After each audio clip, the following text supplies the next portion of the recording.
ఈరోజు వచ్చిన అతిపెద్ద ప్రమాదం బాడీలో పేరుకుపోతున్న గ్లూకోజ్. గ్లూకోజ్ నిల్వలు ఏ రేంజ్‌లో పేరుకుపోతున్నాయంటే షుగర్ లెవెల్స్ 200, 300, 400, 500 దాకా వెళ్ళిపోతున్నాయి కదండీ! ఈ గ్లూకోజ్ నిల్వలు తగ్గించుకోవాలంటే బాడీలోంచి ఇన్సులిన్ అంటే అటునుంచేమో గ్లూకోజు లోపలికెళుతూ ఉంటుంది. కానీ ఇన్సులిన్ ప్రొడక్షన్ ఏమో తగ్గిపోతూ ఉంటుంది. ఇక్కడ ప్రధానమైన కారణాలు ఏంటి అంటే లైఫ్ స్టైల్ అండి. మనకి ఈరోజు పట్టిన దరిద్రాల్లో అతిపెద్ద దరిద్రం లైఫ్ స్టైల్ జబ్బులు మీకు తెలుసు. లైఫ్ స్టైల్ జబ్బులంటే ఎక్కడి నుంచో వచ్చేవి కాదు. మన అలవాట్ల వల్ల, మన నిర్లక్ష్యం వల్ల, మన బద్ధకం వల్ల, మనకి తెలివి లేకపోవడం వల్ల, తెలిసినా కానీ ఫాలో అయ్యే శక్తి లేకపోవడం వల్ల ఆ గ్రహింపు లేకపోవడం వల్ల వస్తుంది. సరే, ఈరోజు లైఫ్ స్టైల్లో ఈ గ్లూకోజ్ అండ్ ఇన్సులిన్ సంబంధించి చేస్తున్న ప్రధానమైన తప్పులేంటి? ఎందుకు అంటే ఒక్కసారి గ్లూకోజ్ లెవెల్స్ పెరిగి ఒక్కసారి డయాబెటిక్ అయితే ఇక జీవిత కాలం అది నరకం చూపిస్తుంది కదండి. సో మరి డయాబెటీస్ ఉన్న వాళ్ళకి భవిష్యత్తులో అస్సలు నాకు డయాబెటీస్ రాకూడదు అనుకునే వాళ్ళకి లైఫ్ స్టైల్లో చేస్తున్న చిన్న చిన్న తప్పులు, చిన్న చిన్న పొరపాట్లు నేను చెప్పేస్తాను. సరి చేసుకుంటారా లేదా అనేది చాయిస్ మీదే. చెప్పడం నా బాధ్యత. కాస్త దయచేసి ఎందుకంటే జీవితకాలం దాని గురించి బాధపడదామా? ఏది గ్లూకోజ్ లెవెల్స్ పెంచుకొని డయాబెటీస్ తెచ్చుకుంటే ఇక ప్రతి అవయవం మీద అది అటాక్ చేస్తుంది కదండి. ప్రతి చోట మనల్ని బలహీనపరుస్తుంది కదండి. ఇంకెందుకు ఎంత చెప్పుకుంటే అంత తక్కువ అన్నట్టు ఆ దరిద్రం గురించి. సో ఇక్కడ చూద్దామండి. డైలీ ఎక్సర్సైజ్ చేస్తున్నానండి, ఫుడ్ కంట్రోల్ చేస్తున్నానండి, ఇలా చాలా చెప్తూ ఉంటారు మన వాళ్ళు. అది తింటున్నానండి, ఇది తాగుతున్నానండి, ఇవన్నీ చెప్తారు. కానీ ప్రధానంగా చేస్తున్న తప్పు గంటల తరబడి కూర్చొని ఉండటం. అసలు ఎప్పుడు లేదండి. అంటే నాగరిక ప్రపంచం ఈ మధ్య కాలంలో మొదలయ్యాక అంటే నాగరికత పెరిగే కొద్దీ కంఫర్ట్కి వెళ్ళిపోయి కూర్చొని చేసే పనులు, కూర్చొని చేసే ఉద్యోగాలు ఎక్కువైపోయాక ఇది ఎక్కువైంది. ఒకసారి చెక్ చేసుకోండి. సరే, పనే చేస్తున్నారు, ఆఫీస్కి వెళ్ళి కూర్చుంటున్నారంటే ఇంట్లో వాళ్ళు కూడా అదే చేస్తున్నారండి. ఇంట్లో మనం కూడా ఎంత వీలైతే అంత కూర్చుంటాం. మంచి సోఫాలు, ఇంకా లెదర్ సోఫాల దగ్గర నుంచి కుషన్ సోఫాలని, అబ్బో మామూలు డిజైన్స్ కాదు. అవి చూస్తుంటేనే నాకు భయం వేసేస్తూ ఉంటుంది. ఆ సోఫాను చూస్తుంటే అంటే నా మట్టుకు నాకు మైండ్ సెట్ అలా డెవలప్ చేసుకున్నాను కాబట్టి అది విరక్తి పుట్టిస్తూ ఉంటుందండి. దాంట్లో కూర్చోవాలా, అవసరమా అని కింద ఏ బాసిని పట్టేసి కూర్చుంటాను, కూర్చోవాలనిపిస్తే, లేకపోతే ఏ వజ్రాసనం వేసి కూర్చుంటాను. కానీ ఒక అరగంట గంట కూర్చుంటే గిల్టీ ఫీలింగ్ వచ్చేస్తుందండి. కూర్చొని ఉన్నామే అనిపిస్తూ ఉంటుంది. అంటే లేచి కాస్త స్ట్రెచ్ చేసుకోవడం, అటు ఇటు నడవటం అలవాటు చేసుకుంటున్నాను. కానీ మనం ఏం చేస్తామంటే చాలామంది మనలో ఎంత కూర్చుంటే అంత సుఖం అనుకుంటున్నామండి. ఇది కేవలం బాడీలో షుగర్ లెవెల్స్ పెంచడమే కాదండి, బీపీకి, గుండెపోటుకి అన్నిటికీ కారణమవుతుంది. మీకు తెలుసు, ఎంత వర్కౌట్ చేసినా ఉపయోగం ఏముందండి? పొద్దస్తమానం కూర్చొని ఉంటే ఒకసారి ఆలోచించండి. సో మొత్తం అంతా జీరో చేసేస్తుంది. చక్కెర లెవెల్స్, బాడీలో చక్కెర లెవెల్స్ ఒక రేంజ్ పెంచేస్తుందండి. సో మరి దయచేసి లేవండి, అటు ఇటు నడవండి అంటున్నారు. చిన్న ఎగ్జాంపుల్ కూడా చెప్పొచ్చండి. సపోజ్ బాడీలో కండరాలు కూర్చొని ఉంటే రిలాక్స్డ్గా ఉంటాయండి, ఏం ఉపయోగం? కానీ గ్లూకోజ్ అంతా అంటే మీకు అర్థమైందండి, గ్లూకోజ్ అంతా పీల్చేసే శక్తి ఏటుకుంటుంది? బాడీలో కండరాలకు ఉంటుంది. ఒక స్పాంజ్ అనుకోండి, బాడీలో గ్లూకోజ్ ఉంది, స్పాంజ్ పీల్చాలి అనుకోండి. అప్పుడు ఏమవుద్ది? కండరం సాగితే కదా, కండరం పనిచేస్తే కదా, కండరం కదలికుంటే కదా పీలుస్తుంది. మనం ఏ కదలిక లేకుండా కూర్చుంటే ఉపయోగం ఉంది? సో స్ట్రెచెస్ చేసినా, కాస్త అటు ఇటు కదిలినా, నడిచినా, తిరిగినా, అంటే రోజు మొత్తంలో చెప్తున్నాను, ఆ గ్లూకోజ్ని లాగేస్తుందండి. అంటే ఆల్మోస్ట్ ఆల్ గ్లూకోజు ఎంత తగ్గాలి అనుకుంటే అంత మొబిలిటీ ఉండాలి అని చెప్తున్నారు. కానీ మనం మొబిలిటీ లేదు. సో దయచేసి యాపిల్ వాచ్ పెట్టుకున్న వాళ్ళకి కూడా మీకు తెలుసండి, ప్రతి గంటకి అది చెప్తూ ఉంటుంది, నాయన కూర్చుందో చాలు, ఇంకా లెగు, your time to stand up అని చెప్తూ ఉంటుందండి. నేను అలాంటివి నచ్చుతాయి, ఆ ఫీచర్స్ అన్నీ ఎనేబుల్ చేసుకుంటా. మీకు కూడా ఉంటే ఆ ఫీచర్స్ ఎనేబుల్ చేసుకోండి. సో దయచేసి ఇది ఒకటి. రెండు, విపరీతమైన ఒత్తిడి, ఏది వర్క్ ప్లేస్లో కానీ కొంపలో కానీ విపరీతమైన ఒత్తిడి, అనవసరమైన టెన్షన్స్ ఇవన్నీ ఉంటే కూడా కార్టిసాల్ అన్నీ బాగా ప్రొడ్యూస్ అవుతుందండి. ఒత్తిడి హార్మోన్ అంటాం కార్టిసాల్ని, మీకు అందరికీ తెలిసిందే.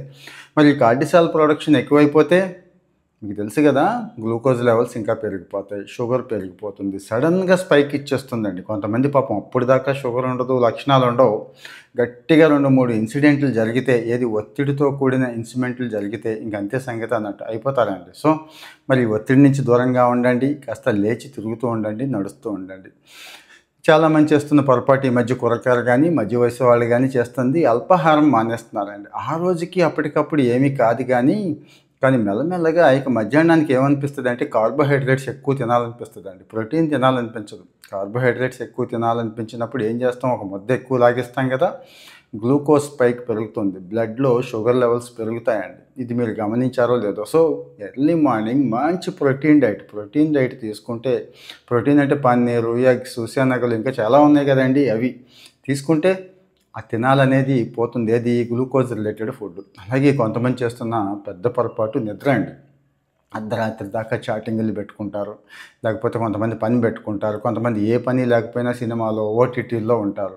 నిద్ర సరిగా లేకపోయినప్పుడు మనసుకి ఏమనిపిస్తుంది అంటే, గుర్తుంచుకోండి, ఈ కార్బోహైడ్రేట్ రిలేటెడ్ ఫుడ్ తినాలనిపిస్తుందండి, ప్రోటీన్ ఫుడ్ తినాలనిపిస్తుంది. కావాలంటే చెక్ చేసుకుని చిప్స్ తినాలనిపిస్తుంది, లేకపోతే బిర్యానీ తినాలనిపిస్తుంది, కూల్ డ్రింక్ తాగాలనిపిస్తుంది. మీకుందా లేదా ఆ అపటైట్ అనేది, మీకుందా లేదో ఒకసారి చెక్ చేయండి. సో మరి అది తింటే ఏమవుతుందండి, బ్లడ్లో షుగర్ లెవెల్స్ పెరగవా? చూసారా వాటికి వీటికి ఎంత దగ్గర సంబంధం ఉందో, ఎంత క్లియర్గా కనిపిస్తుంది కదా కళ్ళ ముందు.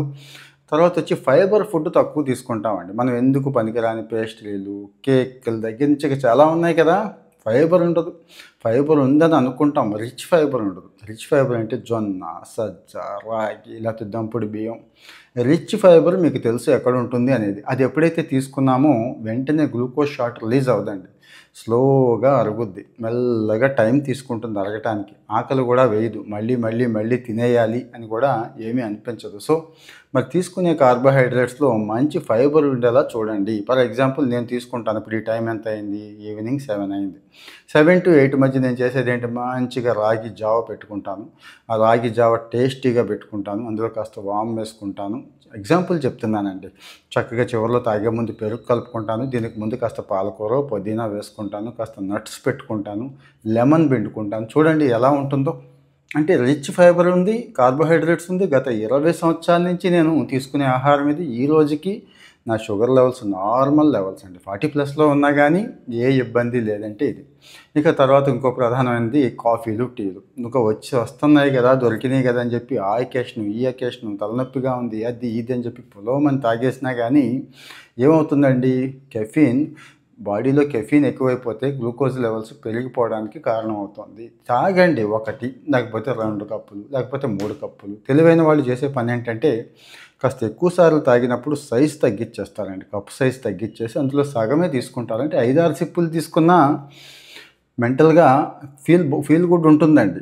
ఎక్కువసార్లు తాగొచ్చు, మెంటల్గా ఫీల్ గుడ్ ఉంటుందంటే తాగాము కదండి, అంటే ఆ కెఫీన్ పడితే ఆ ఉత్సాహం వేరు కదండి. నేనైతే అదే చేస్తాను, షుగర్ తగ్గించి కాస్త క్వాంటిటీ తగ్గించి, ఒకవేళ ఎక్కువ తాగాల్సిన అవసరాలు ఉన్నప్పుడు, పని ఉన్నప్పుడు.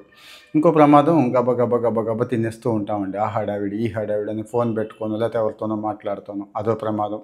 కాస్త మెల్లగా తింటేనే కదా జీర్ణం అయ్యేది. జీర్ణం చక్కగా స్లోగా మెల్లగా అవ్వాలండి. అలా కాకుండా మనం గబగబా తినేయటం కూడా గ్లూకోజ్ లెవెల్స్ పెరగడానికి కారణమవుతూ, 20-30 నిమిషాలు కనీసం పెట్టుకోండి. శరీరం పోషకాలు గ్రహించాలంటే ఆహారాన్ని నవిలి మింగాలని చెప్తున్నారు, అది కూడా ఫాలో అవ్వట్లేదు. ఇంకా ఫైనల్గా చిరుతిళ్ళు. ఇది ఇంకొక రేంజ్ అండి, చెప్పలేము ఎవరం కూడా. అంటే ఆ చిరుతిళ్ళు అనే దానికి అర్థం మారిపోయింది పూర్తిగా. చిన్నప్పుడు నువ్వులుండలు, పప్పుండలు ఇంకా చాలా ఉండేవి. మీరు గుర్తెచ్చుకోండి ఒక్కసారి, చిరుతిళ్ళు అనగానే జంతికలు ఇంక ఇంట్లో చేసేవి చక్కగా ఉండేవి. ఇప్పుడు లేస్ అని, కురుకురే అని, బిస్కెట్లని, అబ్బో అసలు ఇప్పుడు ఏ చిరుతిండి చూసినా కానీ, ఏది చూసినా కానీ ఎందుకు పనికిరానిది, మన ఆరోగ్యాన్ని నిట్ట నిలువునా ముంచేసే చిరుతిండ్లే ఉంటున్నాయండి. ఎందుకు పనికి మాలినటువంటి, వాస్తవం చెప్తున్నా, అంటే పచ్చిగా మాట్లాడుకోవాలి కాబట్టి చెప్తున్నాను. మరి ఇంత దారుణమైన చిరుతిండ్లు ఉంటే ఇంక ఏముంటుంది, చాక్లెట్లు, బిస్కెట్లు, ఇవా చిరుతిళ్ళు అంటే? కడుపుకి ఏం చేయాలి, అవి లోపలికి వెళ్ళి ఏం చేస్తున్నాయో తెలుస్తుంది కదండి. సో మరి ఇన్ని ఉన్నాయండి విషయాలు. అంటే బాడీలో గ్లూకోజ్ లెవెల్స్ పెరగడానికి, మనం రెసిస్టెన్స్ పడిపోవడానికి, మనం ఈ రోజు కూడా బాధపడుతూ ఉండడానికి ఇన్ని కారణాలు ఉన్నాయి. సో మరి మీకు ఇది ఎలా అనిపించింది, ఈ సమాచారం మీకు ఉపయోగపడుతుందా? నిజంగా పడుతుంది అనుకున్నప్పుడు దయచేసి షేర్ చేయండి. కనీసం ఒక లైక్ ఇచ్చినా మనవాడే షేర్ చేస్తాడు. ఎందుకంటే ఇలాంటి ఫ్యాక్ట్స్ అన్నీ, లైఫ్ స్టైల్ రిలేటెడ్ ఫ్యాక్ట్స్ అన్నీ కూడా చెప్పుకోవాలనే నా తాపత్రయం కూడా. అందుకోసమే ప్రత్యేకంగా సమయం తీసుకొని మరీ స్టడీ చేసి, ఫేమస్ రిపోర్ట్స్, రీసెంట్గా వచ్చిన మ్యాగజైన్స్లో వచ్చిన ఆర్టికల్స్ అన్నీ స్టడీ చేసి మీకు వివరంగా కాస్త తేలిగ్గా అర్థమయ్యేలా చెప్తున్నాను. Thank you.